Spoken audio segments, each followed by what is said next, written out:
بسم الله الرحمن الرحيم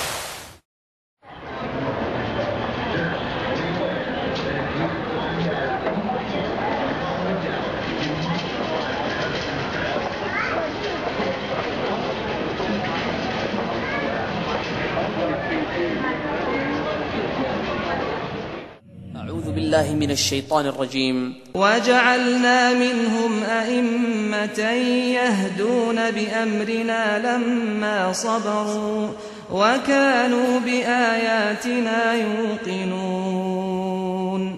جب انہوں نے مصیبتوں پر صبر کیا تو ہم نے اس میں سے کئی ایسے امام بنا دیے جو ہمارے حکم سے ان کی رہنمائی کرتے تھے.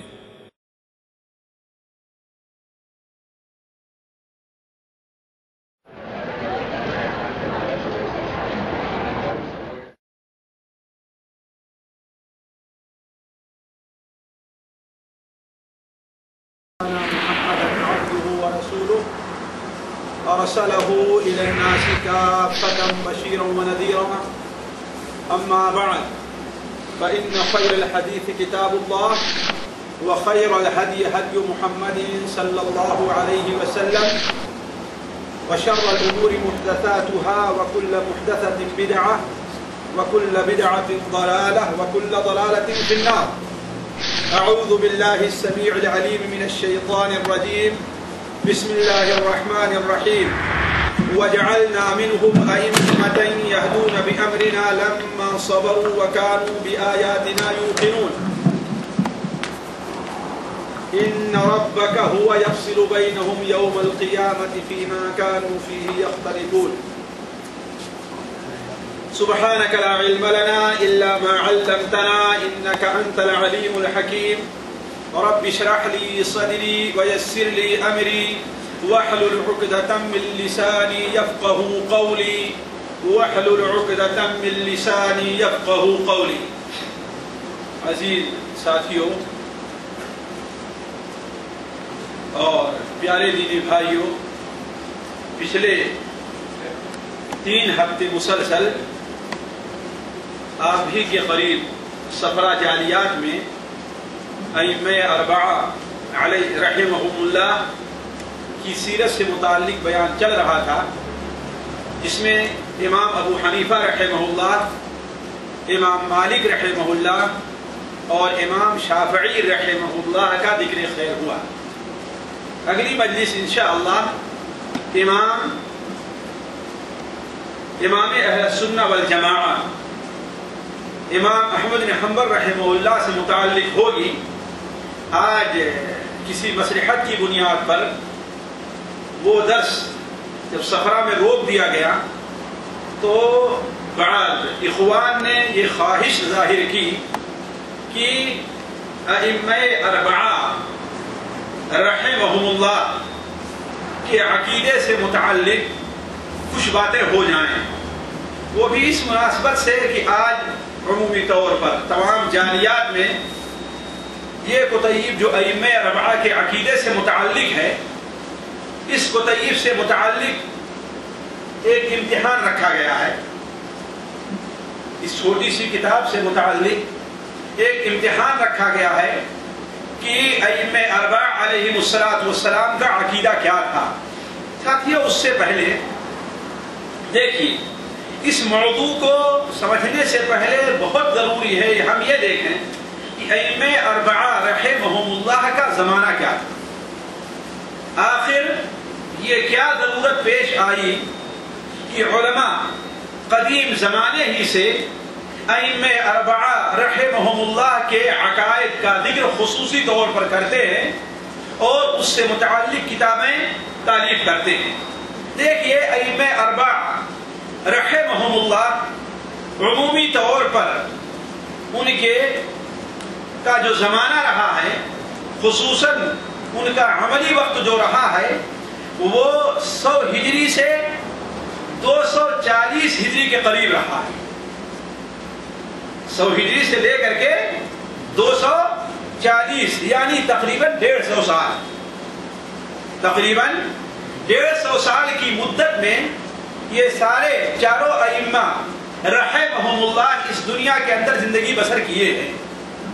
یہ وہ زمانہ تھا تقریباً جس سے متعلق اللہ کے رسول صلی اللہ علیہ وسلم نے ارشاد فرمایا ہے کہ خیر القرون قرنی ثم الذین یلونہم ثم الذین یلونہم.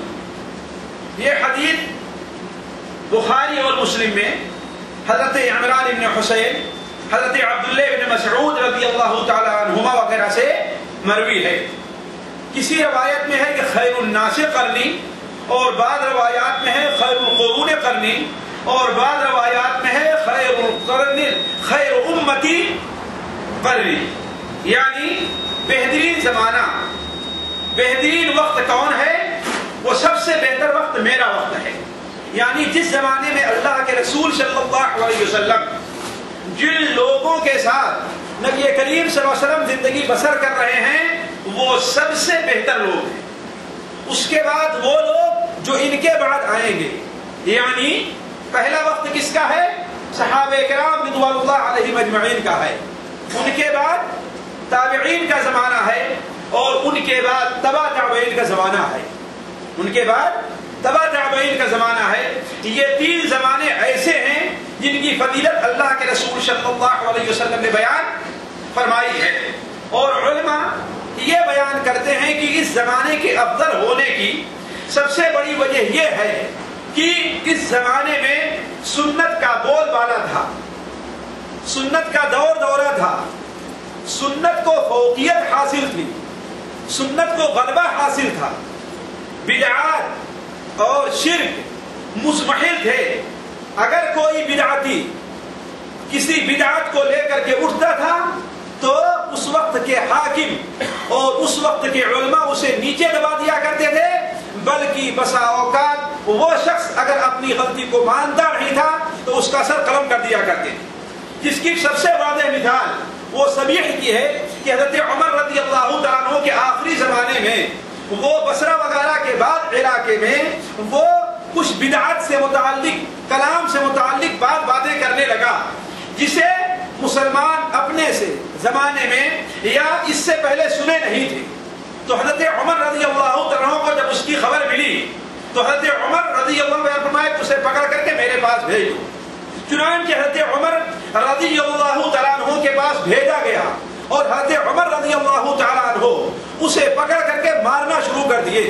اور اس قدر مارے کہ آخر میں وہ کہتا ہے کہ اے امیر المومنین، اگر آپ مجھے قتل کرنا چاہتے ہیں تو شریف طریقے سے قتل کر دیجئے، میری جان لے لیجئے، اور اگر آپ مجھے تنبیہ کرنا چاہتے ہیں تو جو شیطان میرے دماغ میں تھا اب وہ نکل کر کہیں دور بھاگ گیا ہے، اس کا گزر میرے پاس نہیں ہے.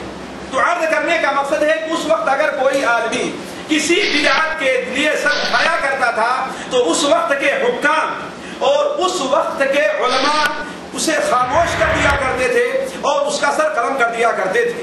اگر اس نے کوئی اس قسم کی بات کی بھی ہے تو عمومی طور پر جو پبلک رہا کرتی تھی اس کی بات پر دھیان نہ دیتی تھی، بلکہ اس وقت کے اہل علم سے اس سے متعلق سب سے پہلے بات کیا کرتی تھی. چنانچہ امام ابن حجر رحمہ اللہ نے لکھا ہے کہ صحابہ کرام کا زمانہ جو سب سے بہتر قرن ہے وہ تقریباً 100 ہجری تک ہے. اس کے بعد تابعین کا زمانہ جو ان کے بعد ہے وہ 180 ہجری تک ہے، اور اس کے بعد تبع تابعین کا جو زمانہ ہے یعنی سب سے آخری وہ شخص جس نے کسی تابعی کو دیکھا ہے وہ تقریباً 220 یا 225 کے قریب اس کا انتقال ہوا ہے. 220 یا 225 کے قریب اس کا انتقال ہوا ہے. یعنی وہ زمانہ جس کی فضیلت اللہ کے رسول نے بیان فرمائی ہے کہ جس زمانے میں بدعتیں کم ہوں گی، سنت کو غلبہ ہوگا، وہ کب تک ہے؟ تقریباً 220 یا 225 تک ہے.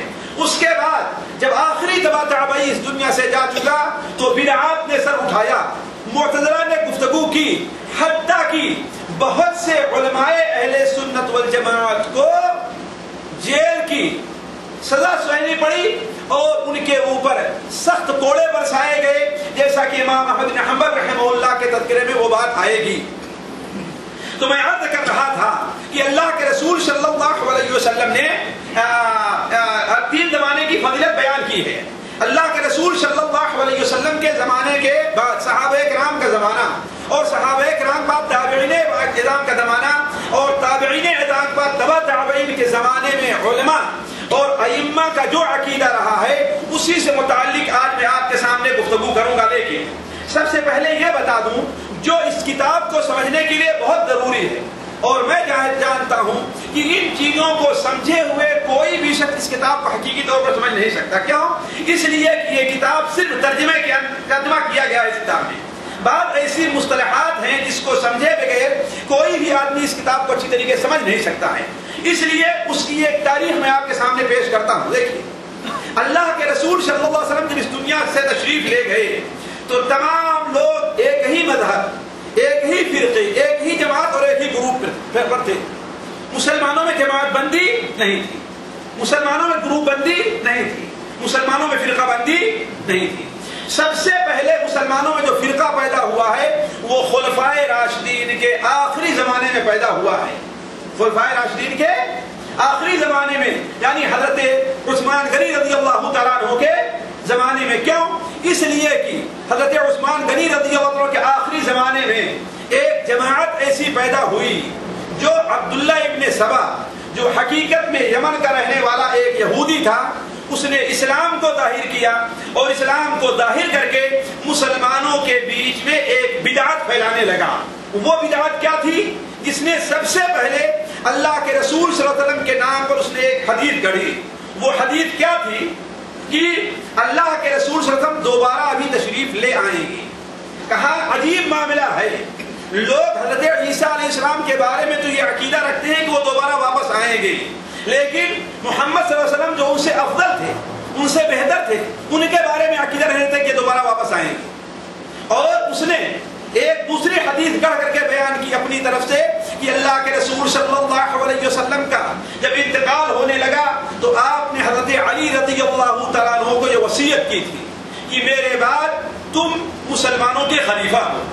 اس کی تردید کرتے ہوئے جیسا کہ صحیح بخاری شریف وغیرہ میں حضرت عائشہ رضی اللہ تعالیٰ عنہا سے مروی ہے، وہ بیان فرماتی ہے کہ اللہ کے رسول صلی اللہ علیہ وسلم جب انتقال ہوا تو آپ کا سر مبارک میرے سینے پر تھا۔ آپ نے کوئی ایسی وصیت کسی کے لیے نہیں کی کہ میرے بعد خلیفہ ہونے والا کون ہے۔ اس طریقے سے یہ بدبخت یعنی عبداللہ ابن سبا مسلمانوں کی ایک جاہل، ایک ان پڑھ جماعت کو اپنے پھیرے میں لے لیا، اور ان کے دل میں یہ بات ڈال دی کہ اصل حکومت کے حقدار حضرت علی رضی اللہ تعالیٰ عنہ تھے، وہی سب سے افضل ہیں، اللہ کے رسول صلی اللہ علیہ وسلم کے بھائی اور آپ کے دماد ہے، لہذا حکومت کا حق سب سے زیادہ انہی کا تھا۔ اور آپ نے بیان فرمایا ہے کہ ہر نبی کا ایک وصی ہوا کرتا ہے، اس کا بھائی ہوتا ہے، اور میرے وصی اور میرے بھائی اور میرے خلیفہ علی بن ابی طالب ہیں رضی اللہ عنہ، جبکہ اللہ کے رسول صلی اللہ علیہ وسلم اس حدیث کے کہنے سے بالکل بری ہیں۔ آپ نے کوئی ایسی حدیث بیان نہیں کی۔ نتیجہ کیا نکلا کہ آہستہ آہستہ حضرت عثمان کے خلاف اس نے ایک مصریوں کی اور دوسری جگہ کے لوگ عراقیوں کی ایک جماعت تیار کی، اور انہیں لے کر کے عمرہ اور حج کے بہانے مدینہ منورہ میں آیا، اور خلیفۃ المسلمین اللہ کے رسول صلی اللہ علیہ وسلم کے داماد ذو النورین، اس امت کے اوپر سب سے زیادہ رحم کرنے والے اور امت میں سب سے زیادہ شرمیلے حضرت عثمان غنی رضی اللہ تعالیٰ عنہ کو تقریباً 17 یا 18 ذی الحجہ کو نعوذ باللہ من ذلک بکری کے طریقے سے ذبح کر دیا گیا۔ اس وقت سے مسلمانوں کے اندر 2 فرقے بن گئے۔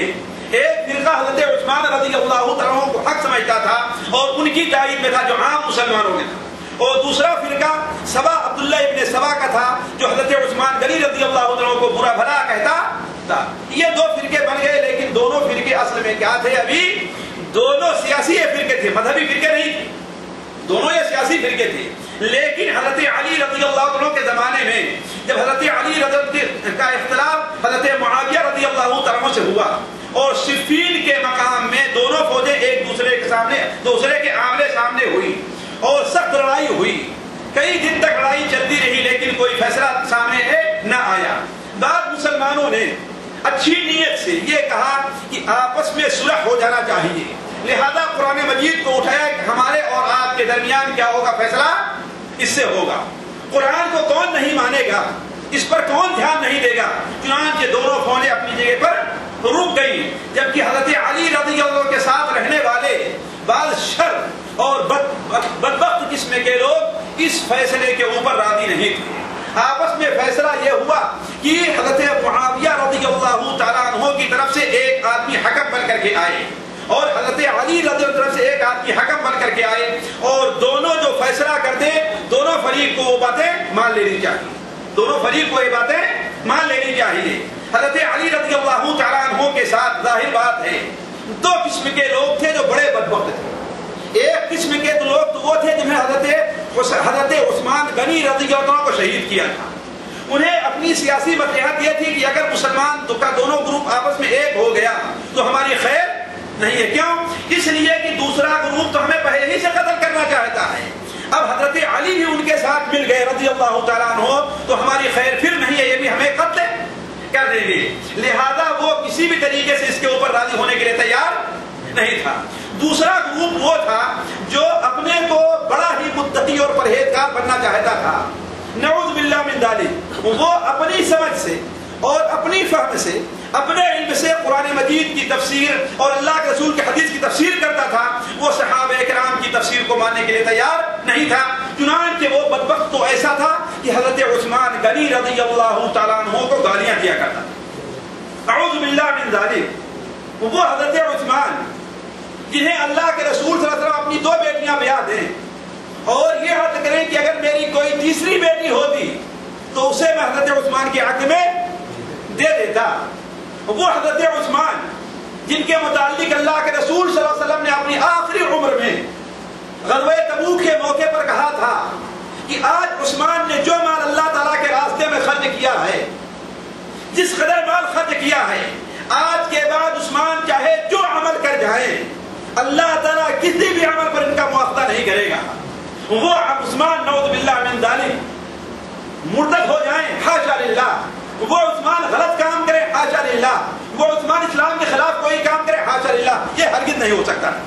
لیکن اس بدبخت نے حضرت عثمان رضی اللہ تعالیٰ عنہ کو برا بھلا, حتیٰ کہ بعض بدبختوں نے حضرت عثمان غنی کو کافر تک کہہ دیا. یہ وہی جماعت تھی جو حضرت علی کے خلاف اب ہو جاتی ہے کہ فیصلہ صرف اللہ کا مانا جائے گا. یہ دو آدمی کا جو آپ فیصلہ بنا رہے ہیں ان کا فیصلہ نہیں مانا جائے گا. اللہ کے فیصلے کے مقابلے میں آپ انہیں فیصلہ بناتے ہیں, لہذا آپ بھی کافر ہیں. نعوذ باللہ من ذالک. یہ کون سے لوگ تھے جنہیں تاریخ میں خارجی کا نام دیا گیا؟ کیا نام دیا گیا؟ خارجی کا, خوارج کا. یہ لوگ عمومی طور پر تمام صحابہ کرام خصوصاً حضرت عثمان غنی رضی اللہ کے خلافت سے بعد جو تھے, اور خصوصاً وہ لوگ جنہوں نے حضرت عثمان غنی یا حضرت علی کا ساتھ دیا تھا, ان تمام صحابہ کرام کو وہ لوگ کافر کہا کرتے تھے. اور ان کا آہستہ آہستہ یہ عقیدہ بن گیا کہ جو شخص کسی گناہ کبیرہ کا ارتکاب کرتا ہے, یہ ان کا عقیدہ سمجھ لیں آپ لوگ, خارجیوں کا عقیدہ, جو شخص کسی گناہ کبیرہ کا ارتکاب کرتا ہے تو وہ کافر ہو جاتا ہے. یعنی کوئی جھوٹ بولے تو وہ مسلمان نہیں بلکہ کافر ہے. کوئی آدمی چوری کر لے تو وہ کافر ہے. کوئی زنا کر لے تو وہ کافر ہے. کوئی چوری کر لے تو وہ کافر ہو جاتا ہے. جبکہ اہل سنت والجماعت یا ائمہ کا عقیدہ کیا ہے کہ وہ انسان کافر تو نہیں ہوتا, البتہ فاسق رہتا ہے, اس کا ایمان ناقص ہے, اس کا ایمان کمزور ہے. تو یہ دوسری جماعت تھی, بلکہ تیسری جماعت تھی جو ان کے اندر پیدا ہوئی. اسی طریقے سے صحابہ کرام کے آخری زمانے میں ایک اور فرقہ پیدا ہوا جسے فرقہ قدریہ کہا جاتا ہے, جس کا ذکر آپ لوگوں نے اس کتاب کے اندر پڑھا ہوگا.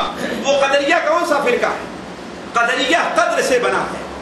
قدریہ بنا ہے قدر سے, جس کے معنی کیا ہوتا ہے؟ تقدیر کے ہوتا ہے. ہم اپنی دماغ میں کیا ترجمہ کریں؟ تقدیر. یہ فرقہ ایسا تھا جو تقدیر کا انکار کرتا تھا. یہ فرقہ ایسا تھا جو تقدیر کا انکار کرتا تھا. یہ فرقہ اس فرقے کا بانی معبد ابن خالد الجہنی ہے جو عبد الملک ابن مروان کے زمانے میں ظاہر ہوا. عبد الملک ابن مروان کے زمانے میں ظاہر ہوا اور اس نے انکار کیا کہ انسان جو کچھ کرتا ہے وہ کیا ہے, وہ خود کرتا ہے, اس کی تقدیر میں وہ چیز لکھی ہوئی نہیں ہے. اور نہ ہی اللہ تبارک و تعالی نے شر کو اور برائی کو پیدا کیا ہے اس لیے کہ انسان اگر زنا کرتا ہے تو نعوذ باللہ من ذالک اللہ تعالیٰ نے زنا کو پیدا نہیں کیا. انسان چوری کرتا ہے تو اللہ تعالیٰ نے چوری کو پیدا نہیں کیا. انسان شراب پیتا ہے تو اللہ تعالیٰ نے شراب کو پیدا نہیں کیا. یہ اس کا عقیدہ تھا, جبکہ اہل سنت والجماعت کا عقیدہ ہے کہ ہر چیز تقدیر کے اوپر ہے.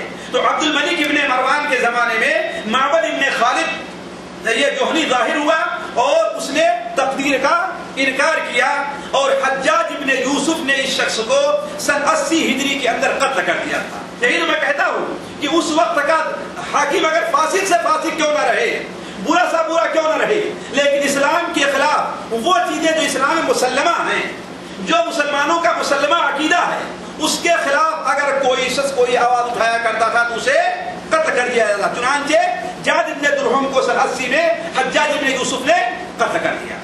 ایک اور فرقہ اس زمانے میں ظاہر ہوا جسے جہمیہ کہا جاتا ہے اور آپ لوگوں نے اس کا بھی نام یہاں پر دیکھا ہوگا. جہمیہ کون سا فرقہ, اس کا کیا عقیدہ تھا؟ جہمیہ یہ جہم ابن صفوان کی طرف جو ہے, جہم ابن نہیں, جہم ابن صفوان کی طرف اس کی نسبت ہے. اصل میں ہوا یہ کہ ہشام ابن عبد الملک تقریباً 105 اس کے خلافت کا زمانہ ہے, ایک شخص پیدا ہوا جو جاد ابن درہم تھا. جاد ابن درہم تھا, یہ عراق میں ظاہر ہوا اور اس نے اللہ تبارک و تعالیٰ کی صفات کا انکار کر دیا. اللہ تعالیٰ کی صفات کا, یعنی اللہ تبارک و تعالیٰ عالم نہیں ہے, اللہ تعالیٰ بات نہیں کرتا, اللہ تعالیٰ کلام نہیں کرتا.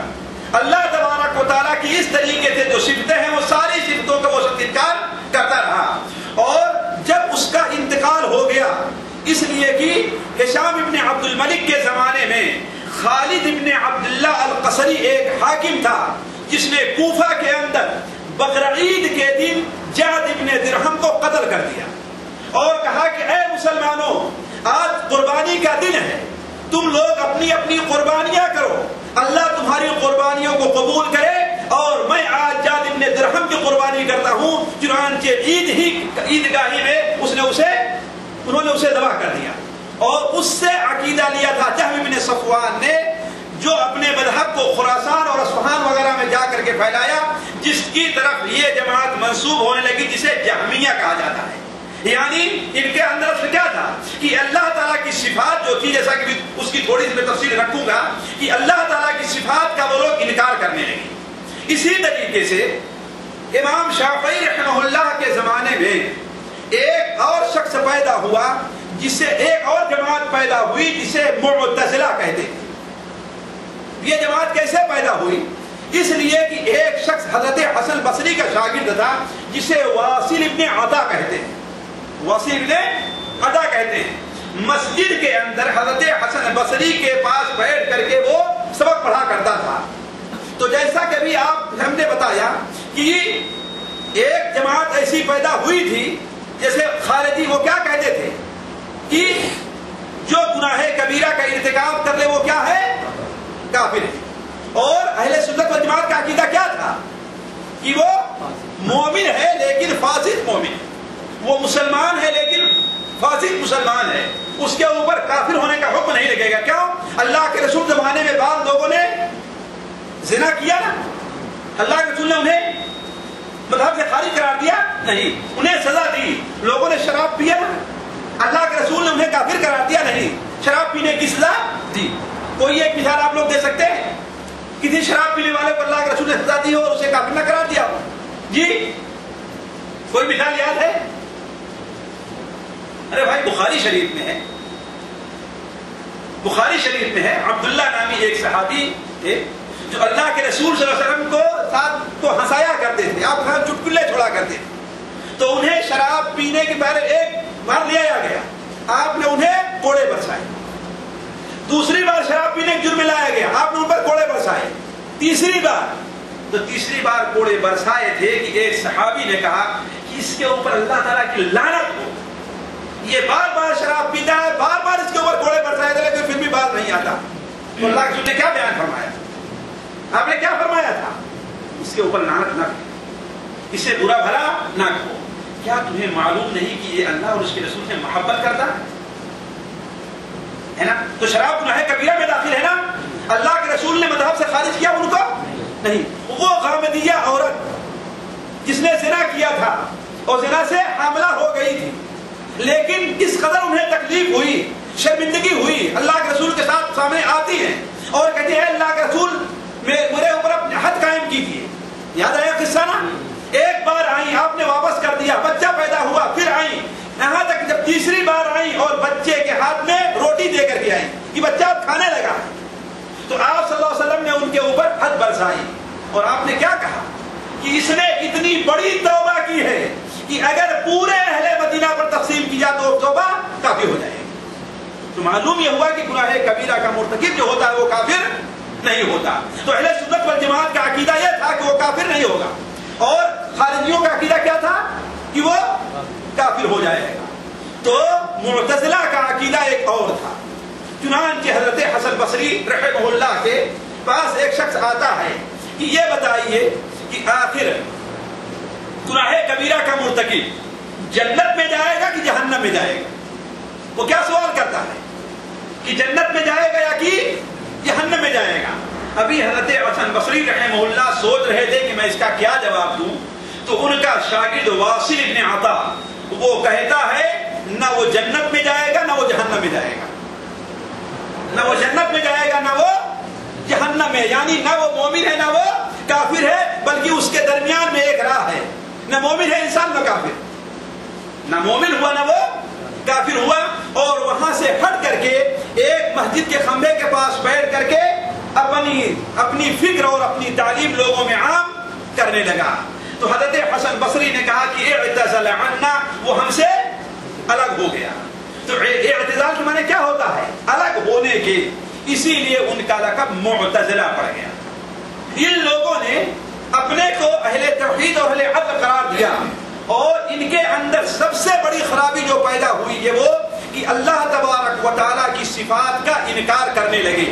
انہوں نے یہ کیا کہ اللہ تبارک و تعالیٰ کلام نہیں کرتا، اللہ تعالیٰ گفتگو نہیں کرتا. اور یہی فتنہ کھڑا ہوا تھا، آیا قرآن اللہ تعالیٰ کا جو کلام ہے وہ مخلوق ہے یا غیر مخلوق ہے؟ اہل سنت والجماعت کہتے رہے غیر مخلوق ہے، اور وہ کیا کہتے رہے؟ مخلوق ہے.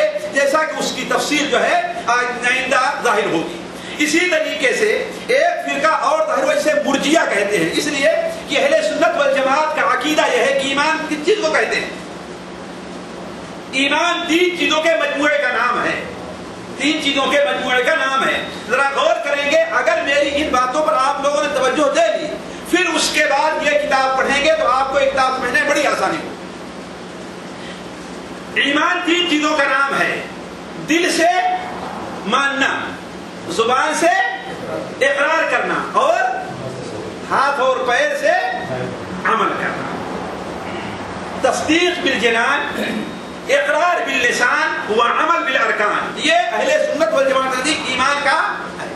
مرجیہ ایسا فرقہ پیدا ہوا جو کہتا ہے کہ نہیں، ایمان لانے کے لیے صرف اقرار، صرف دل سے مان لینا کافی ہے. اگر کوئی آدمی، اگر کوئی شخص مومن ہے، دل میں مانتا ہے، تو چاہے وہ زبان سے اقرار کرے یا نہ کرے، چاہے وہ کوئی عمل کرے یا نہ کرے، وہ جنت میں جائے گا. ان کا کہنا تھا کہ اللہ کے رسول صلی اللہ علیہ وسلم نے ارشاد فرمایا کہ جس نے صدق دل سے لا الہ الا اللہ کا اقرار کر لیا وہ جنت میں گیا. کہتے اللہ کے رسول نے عمل کرنے کی کوئی شرط نہیں لگائی. یہ ان کی نافہمی یا کم علمی تھی، اس لیے کہ انہوں نے صحابہ کرام کی سمجھ کے اوپر اعتماد نہیں کیا، اپنے طور پر سمجھتے رہے. تو ان لوگوں کا عقیدہ یہ تھا، وہ یہ کہا کرتے تھے، بالکل خارجیوں کے بالکل برعکس. خارجی کہتے تھے گناہ کبیرہ کا مرتکب کافر ہے، وہ کہتے تھے گناہ کبیرہ کا مرتکب بھی جنتی ہے. اگر وہ مومن ہے نا تو وہ کیا ہے؟ جنتی ہے.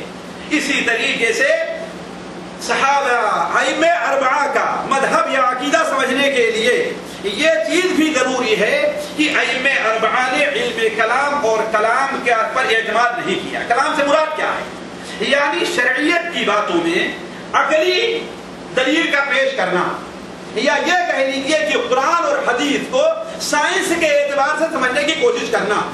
ائمہ نے اس کو قبول نہیں کیا. کیوں؟ اس لیے کہ امام شافعی رحمہ اللہ نے ایک بہترین سی مثال دی. کہا کہ اے لوگو دیکھو جس طریقے سے تمہاری نظر ہے اس کی ایک انتہا ہے, اس سے آگے نہیں جا سکتی. 2 kilometre, 3 kilometre, 4 kilometre, 10 kilometre, 25 kilometre, جتنی دور تک دیکھنا ہے اس کی ایک انتہا ہے, اس کے آگے وہ نہیں دیکھ سکتی ہے کہ نہیں. اسی طریقے سے انسانی عقل کی بھی ایک انتہا ہے. انسانی عقل کی بھی ایک انتہا ہے کہ اس سے آگے وہ سمجھ نہیں سکتی. تو ایسا تم لوگ کرو کہ قرآن اور حدیث کے احکام کو عقل کی کتھی پر پرکھنے کی کوشش نہ کرو. جو اللہ اور اس کے رسول کی طرف سے آئے اس کے بارے میں کیا ہونا چاہیے؟ آمنا وصدقنا, ہم ایمان لے اور اس کی تصدیق کرتے ہیں. تو بعینہ یہی بات ہے جس طریقے سے آج بہت سے لوگ علم سائنس کے اوپر قرآن اور حدیث کے باتوں کو پیش کرتے ہیں. جو چیز اس کے موافق اسے تو قبول کرتے ہیں اور جو چیز اس کے مخالف سے قبول کرنے کے لیے تیار نہیں ہوتے, جبکہ یہ بات سراسر غلط ہے. اسی طریقے سے علم کلام وہاں اس وقت ظاہر ہوا اور چاروں ائمہ نے اس کی مخالفت کی. چاروں ائمہ نے اس کی مخالفت کی. اس طریقے سے انہی باتوں کو مد نظر رکھ کر کے اس کتاب میں ائمہ اربعہ کے عقائد سے متعلق 4 باتیں رکھی گئی. آپ لوگوں نے پڑھا, اللہ تعالیٰ کی توحید سے متعلق, تقدیر سے متعلق, اور اہل کلام, اور چوتھی چیز کیا ہے؟ صحابہ سے متعلق ہے نا. ایمان سے متعلق ہے یا توحید سے متعلق, جو یا ایمان سے متعلق بھی ایک بات ہے. توحید سے متعلق جو ان کا معاملہ تھا وہ رد کرنا تھا معتزلہ اور جہمیہ کا, رد کرنا تھا معتزلہ اور جہمیہ کا. اس لیے وہ کہا کرتے تھے کہ اللہ تبارک و تعالیٰ اکیلا ہے. اگر ہم اللہ تعالیٰ کو مانتے ہیں اور اس کے ساتھ ساتھ ہم اس کے لیے علم کی صفت بھی مانتے ہیں تو اس کا مطلب ہم نے دو چیز کو مانا, اللہ کو اکیلے نہیں مانتے ہے نا. اللہ اکیلا ہے, علم اس کے ساتھ ہے, اس کا علم, لیکن اس کا علم حادث ہے, ہمیشہ رہنے والا نہیں ہے. جبکہ اہل سنت والجماعت یہ کہا کرتے تھے کہ نہیں, اللہ تبارک و تعالیٰ اپنی توحید ربوبیت میں بھی اکیلا ہے, توحید الوہیت میں بھی اکیلا ہے, اور توحید اسماء اور صفات میں بھی اکیلا ہے. اسی لیے امام ابو حنیفہ رحمہ اللہ نے فقہ اکبر کے اندر, جیسا کہ اس کے اندر لکھا ہوا ہے کہ اللہ تبارک و تعالیٰ اپنے ناموں اور صفتوں کے ساتھ ہمیشہ رہا ہے اور اپنی ذاتی اور فعلی دونوں صفتوں کے ساتھ رہا ہے. ذاتی صفت اور فعلی صفت کا معنی کیا ہے؟ اس کتاب میں آیا ہے کہ ذاتی اور فعلی صفت, لیکن ذاتی صفت کا معنی اور فعلی صفت کا معنی کیا ہے؟ ذاتی صفات کا معنی یہ ہے جو اللہ تعالیٰ کی ذات کے ساتھ ہمیشہ سے ہے. مثال کے طور پر اللہ تبارک و تعالیٰ عالم ہے, علم اس کی ذاتی صفت ہے جو اس سے کبھی جدا نہیں ہوتی, اور ہر وقت اللہ تعالیٰ کی صفت وہ موجود ہے نا. اللہ تبارک و تعالیٰ کی ایک صفت ہے, ایک صفت کیا ہے؟ اس کا ہاتھ بھی ہے اللہ تبارک تعالیٰ کا. اللہ تعالیٰ کی یہ ذاتی صفت ہے. اللہ تعالیٰ کا وجہ ہے, اللہ کی یہ ذاتی صفت ہے کہ نہیں. اور دوسری صفت فعلی ہوتی ہے یعنی عمل, جیسے خالق ہے, خلق. اللہ تعالیٰ کی یہ فعلی صفت ہے. یہ نہیں کہ اللہ تعالیٰ ہمیشہ پیدا کر رہا ہے, جب چاہتا ہے تو پیدا کرتا ہے. البتہ پیدا کرنے کی صفت اس کے اندر ہمیشہ رہی ہے, پیدا کرنے کی صفت اس کے اندر ہمیشہ رہی ہے. تو امام ابو حنیفہ رحمہ اللہ نے بیان فرمایا کہ اللہ تعالیٰ اپنے ذاتی اور اپنے ناموں اور اپنی صفات کے ساتھ ہمیشہ, ذاتی صفتوں کے ساتھ ہمیشہ رہا ہے. ذاتی صفتیں اس کی کیا ہے؟ حیات ہے, قدرت ہے, علم ہے, کلام ہے, سمع ہے, ارادہ. یعنی کیا مطلب؟ زندہ ہمیشہ اللہ تعالیٰ ہمیشہ زندہ رہا ہے, قدرت یعنی ہمیشہ اللہ تعالیٰ قادر رہا ہے, علم ہمیشہ اللہ تعالیٰ عالم رہا ہے, کلام یعنی اللہ تعالیٰ ہمیشہ کلام کرنے والا رہا ہے, سمع اور بصر دیکھنا اور سننا اللہ ہمیشہ دیکھتا اور سنتا رہا ہے. اور اس کی فعلی صفتیں کیا ہیں؟ جیسے روزی دینا ہے، پیدا کرنا ہے، بغیر کسی پیشگی صفت کے اللہ تعالیٰ کسی چیز کو بناتا ہے. جیسے آسمان کو بنایا، آسمان کی کوئی مثال موجود نہیں تھی. حضرت آدم کو بنایا، آدم کی کوئی مثال پہلے موجود نہیں تھی. تو اللہ تعالیٰ کی ذاتی اور فعلی تمام صفتیں ہیں. اسی طریقے سے امام مالک رحمہ اللہ، امام شافعی رحمہ اللہ اور امام احمد حنبل رحمہ اللہ کا عقیدہ یہ رہا ہے کہ اللہ تبارک و تعالیٰ اپنی صفات کے ساتھ، خواہ ذاتی صفتیں ہیں یا فعلی صفتیں ہیں، ان کے ساتھ ہمیشہ متصل رہا ہے، جبکہ معتزلہ اس کو ماننے کے لیے تیار نہیں ہے. دوسرا مسئلہ تقدیر کا اس کے اندر چھیڑا گیا ہے. دیکھیے اہل سنت والجماعت کے نزدیک تقدیر کے 4 مراتب ہیں جس کو اچھی طریقے سے سمجھنا چاہیے. پہلی چیز کیا ہے کہ اللہ تبارک و تعالیٰ کے علم ازلی پر ایمان رکھنا. کیا مطلب؟ علم ازلی پر کیا مطلب؟ یعنی اللہ تبارک و تعالیٰ آج جو کچھ ہو رہا ہے، آج کے 10 سال بعد جو کچھ ہوگا، آج کے 100 سال بعد جو کچھ ہوگا، آج کے 50 سال بعد جو کچھ ہوگا، اللہ تعالیٰ ہر چیز کو بالکل اس کی مکمل تفصیل کے ساتھ جانتا تھا. اللہ تعالیٰ کو یہ علم تھا کہ اس تاریخ کو جمعہ کے دن سالمیہ جالیات میں اتنے لوگ بیٹھے ہوں گے، اتنی دیر سے اتنی دیر تک بیٹھیں گے، اور مقصود الحسن انہیں ائمہ اربعہ کے عقیدے سے متعلق انہیں کچھ سنا رہا ہو، ہے کہ نہیں؟ تو اللہ تعالیٰ کے علم ازلی کے اوپر ایمان رکھنا چاہیے کہ اللہ تعالیٰ ہر چیز کا علم رکھتا تھا. اور دوسری چیز یہ ہے کہ اللہ تعالیٰ نے اپنے اس علم کو لوح محفوظ میں لکھ کر کے رکھ لیا، ہے کہ نہیں؟ اللہ تعالیٰ اپنے اس علم کو لوح محفوظ میں اس میں لکھ کر کے رکھ لیا ہے. جیسا کہ اللہ تعالیٰ ارشاد فرماتا ہے کہ وَكُلَّ شَيْءٍ أَحْصَيْنَاهُ فِي كِتَابٍ مُبِينٍ، ہر چیز کو ہم نے ایک واضح کتاب کے اندر لکھ کر کے رکھ رکھا ہے، سب کو جمع کر رکھا ہے. تو اہل سنت والجماعت کا تقدیر سے متعلق یہ عقیدہ ہے کہ اللہ تعالیٰ نے اپنے علم کو لوح محفوظ میں رکھا ہے. جیسا کہ وہ حدیث ہے کہ اللہ تعالیٰ سب پہلے کس کو پیدا فرمایا؟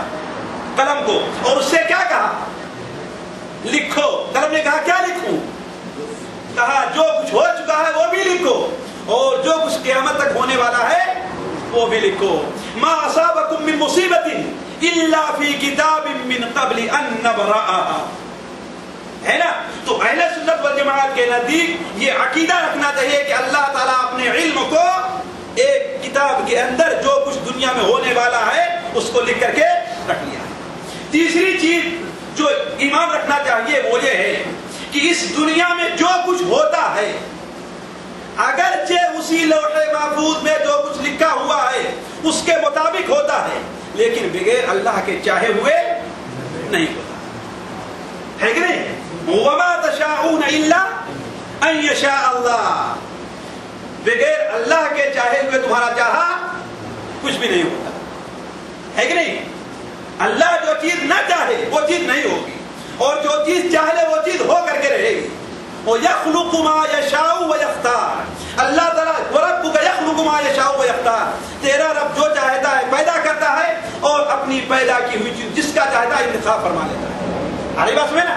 تو تیسرا مرحلہ تقدیر سے متعلق یہ ہے کہ بغیر اللہ کے چاہے ہوئے کوئی چیز نہیں ہوتی. اسی لیے ہمارے اور آپ کے ہاں ہے نا کہ بغیر اللہ کے چاہے ہوئے ایک پتا بھی نہیں ہے، کہتے ہیں نا. تو اللہ کی اسی تقدیر کا بیان ہے کہ یہ جو کچھ اس دنیا میں ہو رہا ہے بغیر اللہ کے چاہے ہوئے نہیں. لیکن اہل سنت والجماعت ایک اور فرق کہتے ہیں، اللہ کا چاہنا اور ہے اور اللہ کی مرضی اور ہے. یعنی چور نے چوری کیا بغیر اللہ کے چاہے ہوئے، لیکن اللہ کی مرضی اس پر نہیں. جس طریقے سے ایک باپ ہے اپنے بیٹے کو 10 ریال دے اور کہا کہ جاؤ دیکھو بازار میں جاؤ، بازار کے اندر ہم نے دکھا دیا تم نے کون سی اچھی جگہ ہے بیٹھنا چاہیے جہاں جانا چاہیے، اور یہ بھی دکھا دیا کون سی بری جگہ ہے وہاں پر نہیں جانا چاہیے. اب تمہاری مرضی ہے، تمہیں اختیار ہے. اگر تم اچھی جگہ پر گئے تو تمہیں اور ہم انعام سے نوازیں گے، اور اگر بری جگہ پر گئے تمہیں ٹھکائی کریں گے. اب بچہ بری جگہ پہ جاتا ہے تو باپ سے کہہ سکتا ہے کہ ہاں آخر تمہیں اجازت دی تھی جانے کے؟ نہیں. باپ نے اختیار دیا تھا، اجازت باپ کی مرضی نہیں تھی. اسی طریقے سے اللہ نے اختیار دیا ہے کہ اچھا برا کام چاہے جو انسان کرے، لیکن اللہ تعالیٰ کی مرضی برے کام کرنے کی نہیں ہے. تو اہل سنت والجماعت کے نزدیک مشیت اور رضا کے اندر فرق ہے کہ اللہ کے چاہے بغیر تو کوئی کام نہیں ہوا. حتیٰ کہ ابلیس نے اللہ تعالیٰ کے سجدے سے انکار کیا، وہ بھی اللہ کے چاہنے سے ہوا، لیکن اللہ کی مرضی سے نہیں ہوا. اور پانچویں بات یہ، چوتھی بات یہ ہے تقدیر سے متعلق کہ اللہ تبارک و تعالیٰ نے جو چیز بھی اس دنیا میں ہوتی ہے اور لکھ رکھا ہے اس کو اللہ تعالیٰ پیدا بھی کرتا ہے.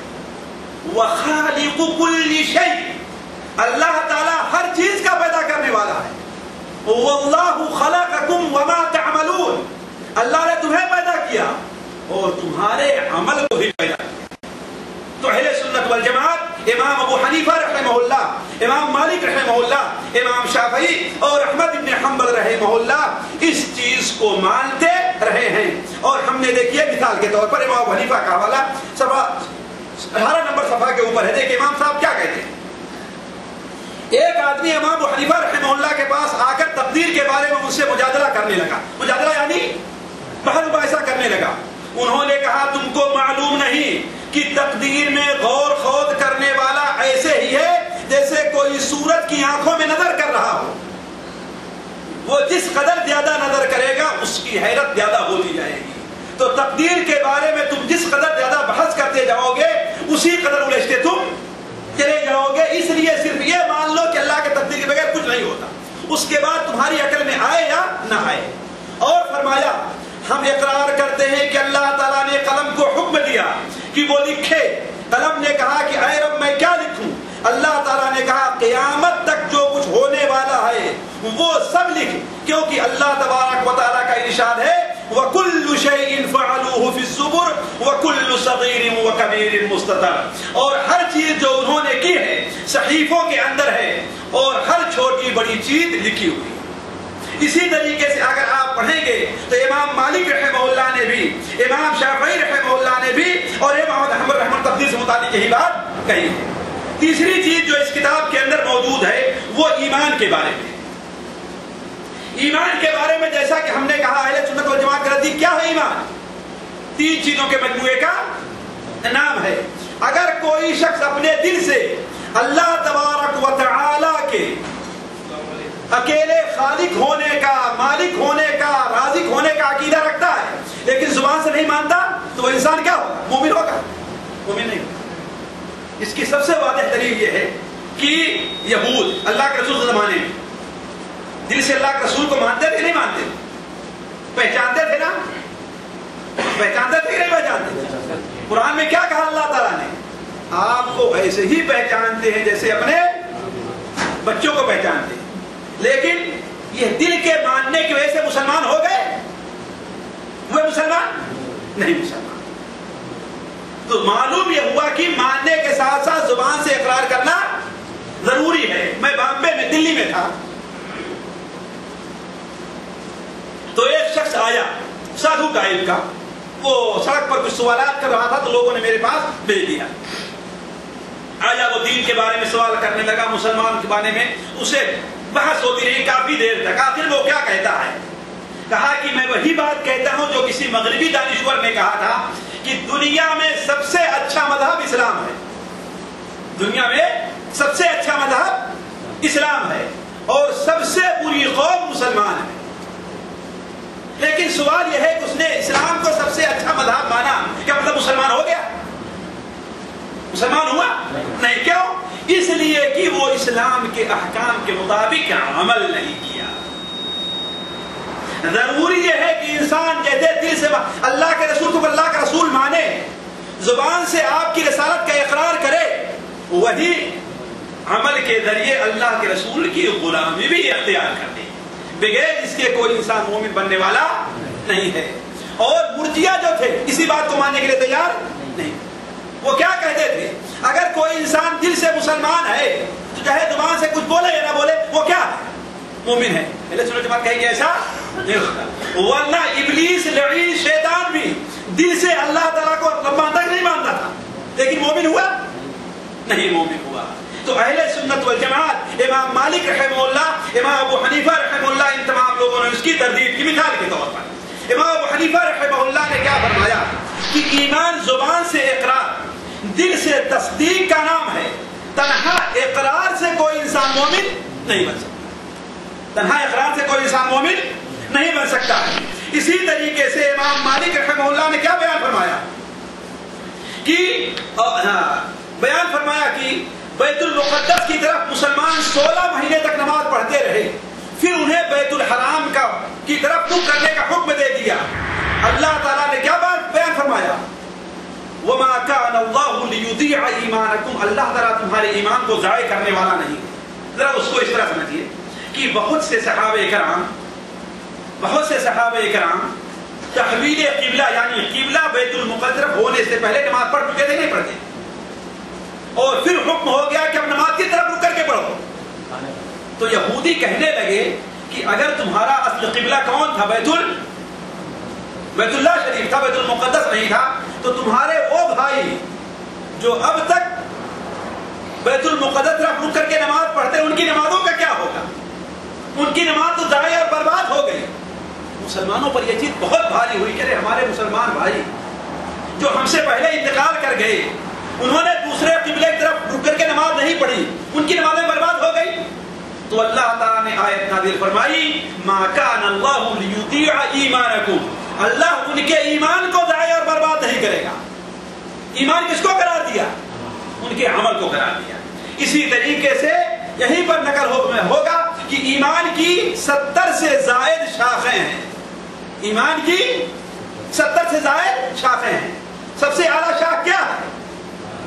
لا الہ الا اللہ کا دل سے ماننا نہیں، اقرار کرنا ہے۔ پہلی چیز کیا ہے؟ شہادت لا الہ الا اللہ، یہ سب سے اعلیٰ درجے کی شاخ ہے۔ اور سب سے ادنا درجے کی شاخ کیا ہے؟ راستے سے تکلیف دہ چیزوں کو ہٹا لینا۔ بھلا بتائیے یہ چیز دل کا اقرار ہے یا کہ عمل ہے انسان کا؟ تو اہل سنت والجماعت کے نزدیک عمل جو ہے وہ ایمان سے خارج نہیں ہے۔ اسی طریقے سے اس وقت جو فرقہ پیدا ہوا سبائیوں کا، جو شیعہ بعد میں کہلائے، اور جو خوارج کا فرقہ تھا، وہ صحابہ کرام کو گالی دیا کرتے ہے نا۔ سبائی یہ کہا کرے سب سے افضل کون ہے؟ حضرت علی رضی اللہ تعالیٰ عنہ۔ لیکن اہل سنت والجماعت کا عقیدہ یہ تھا کہ وہ تمام صحابہ کو رضی اللہ عنہ کہتے ہیں، چھوٹا کوئی ہے یا بڑا ہے۔ دوسرا ان کا عقیدہ ہے کہ تمام صحابہ کرام افضل امت ہیں، یعنی امت میں سب سے افضل لوگ کون ہیں۔ اور تیسری بات صحابہ کرام کے بارے میں اہل سنت والجماعت کا عقیدہ یہ ہے کہ ان کا آپس میں جو اختلاف ہوا ہے اس کے بارے میں ہم گفتگو نہیں کرتے۔ ان کا معاملہ کس کے سپرد ہے؟ اللہ کے سپرد ہے۔ اس میں کون غلطی پر تھا، کس نے کیا؟ ظاہر بات حضرت علی حق پر تھے، ان کا خلاف جو لوگوں نے کیا انہوں نے بغاوت کی، لیکن ہم ان میں سے کسی کو برا نہیں کہتے۔ ہم یہ کہتے ہیں کہ اللہ تبارک و تعالیٰ نے ان کے اجتہاد کو انشاءاللہ اللہ تعالیٰ معاف کر دے گا، ہے نا۔ اور چوتھی بات خلفائے راشدین کی، حضرت ابو بکر، حضرت عمر، حضرت عثمان، حضرت علی، ان کی خلافت کو نبوت کے طریقے پر مانا کرتے تھے، ہے نا۔ یہ نہیں کہ شیعوں کے طریقے سے حضرت ابو بکر و عمر کی خلافت کا انکار کریں، یہ نہیں خارجیوں کے طریقے حضرت عثمان، حضرت علی کی خلافت کا انکار کریں، نہیں۔ ہم ہر ایک کو اللہ کے رسول کا، ہر ایک کو مسلمانوں کا خلیفہ مانتے ہیں۔ حضرت ابو بکر اور اللہ کے رسول کا خلیفہ مانتے ہیں، حضرت عمر کو حضرت ابو بکر کا خلیفہ مانتے ہیں، حضرت عثمان کو حضرت عثمان عمر کا خلیفہ مانتے ہیں، حضرت علی کو حضرت عثمان کا خلیفہ مانتے ہیں۔ اسی طریقے سے پانچویں چیز جو صحابہ کرام کے بارے میں اہل سنت والجماعت کا عقیدہ ہے وہ یہ ہے کہ سب سے افضل کس کو مانتے ہیں؟ حضرت ابو بکر کو، اس کے بعد حضرت عمر کو، اس کے بعد حضرت عثمان، اس کے بعد حضرت علی، اس کے بعد 10 وہ صحابی اللہ کے رسول نے جنہیں جنت کی خوشخبری دنیا میں دے دی تھی، اس کے بعد اہل بدر کو، اس کے بعد اہل حدیبیہ کو، اس کے بعد جو لوگ فتح مکہ سے پہلے اسلام قبول کیے، اس کے بعد جو جس قدر جلدی اسلام قبول کیا ہے اس قدر وہ دوسروں سے افضل ہے۔ یہ اہل سنت والجماعت کے عقیدے کا خلاصہ ہے ساتھیوں۔ صحابہ کرام کے بارے میں پھر سن لیجیے.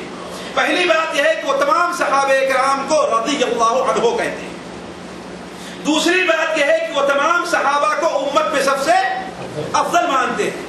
تیسری بات یہ ہے کہ صحابہ کا آپس میں جو اختلاف ہوا ہے اس بارے میں کوئی بحث نہیں کرتے, اس میں خاموش رہتے ہیں. چوتھی بات یہ ہے کہ خلفائے راشدین جو 4 گزرے ہیں ان کی خلافت کو نبوت کے طریقے پر, جو خلافت کا طریقہ ہے اس پر مانتے ہیں. اور پانچویں بات یہ ہے کہ سب سے افضل امت کس کو مانتے ہیں؟ حضرت ابو بکر کو, اس کے بعد حضرت عمر کو, اس کے بعد حضرت علی کو, حضرت عثمان کو, اس کے بعد حضرت علی کو, پھر باقی 10 کو, اس کے بعد اہل بدر کو, اس کے بعد اہل بیت رضوان کو, اس کے بعد جو لوگ فتح مکہ سے پہلے مسلمان ہوئے. یہ اہل سنت والجماعت کے عقیدے کا خلاصہ ہے. اور اسی چیز کو امام ابو حنیفہ رحمہ اللہ اور دوسرے علماء نے, دوسرے ائمہ نے بیان کی مثال کے طور پر. امام ابو حنیفہ رحمہ اللہ کیا بیان کرتے ہیں؟ دیکھیے کہ ہم صحابہ رسول رضوان اللہ علیہم اجمعین سے کسی کا بھی ذکر نہیں کرتے مگر خیر کے ساتھ. ہے نا, یہ پڑھانا آپ لوگوں نے اس میں اسی چیز کو رد کرنا ہے شیعہ اور خوارج کا جو انہیں گالی دیا کرتے. اسی طریقے سے آپ نے بیان فرمایا ہم صحابہ رسول صلی اللہ علیہ وسلم کسی سے بھی برات کا اظہار نہیں کرتے, اس لیے کہ شیعہ نے حضرت عثمان, حضرت ابو بکر و عمر سے برات کا اظہار کیا, اور خارجیوں نے حضرت عثمان, حضرت علی اور اس کے بعد لوگوں برات کا اظہار کیا. تو کہتے ہیں کہ ہم کسی سے برات کا اظہار نہیں کرتے اور کسی کو چھوڑ کر کسی سے موالات نہیں کرتے, بلکہ ہر ایک سے ہم موالات رکھتے ہیں. اسی طریقے سے آپ نے کیا بیان فرمایا کہ ہم رسول اللہ کے بعد سب سے افضل ابو بکر و عمر, عثمان و علی رضی اللہ عنہ مانتے ہیں, اس کے بعد ہم رسول اللہ کے تمام اصحاب سے رک جاتے ہیں. کیا مطلب؟ یعنی کسی کو کسی پر فضیلت نہیں دیتے. اس طریقے سے اس کتاب میں ایک مسئلہ اور چھیڑا گیا ہے دین کے بارے میں کلام کرنے کا, دین کے بارے میں کلام اور گفتگو کرنے کا. جو ہم نے وقت دیا تھا اس میں 3-4 منٹ رہ گئے ہیں, اس لیے میں اپنی بات کو مختصر کروں گا. کلام سے مراد کیا ہے اس کی تھوڑی وضاحت ہم نے آپ کے سامنے کی تھی, لیکن اسے علم کلام کیوں کہا گیا یہ ذرا سن لیجیے آپ. اس لیے اصل میں کلام کے معنی ہوتا ہے بات کرنے کے. چونکہ معتزلہ نے سب سے پہلے جو انکار کیا وہ کلام الہی کا انکار کیا.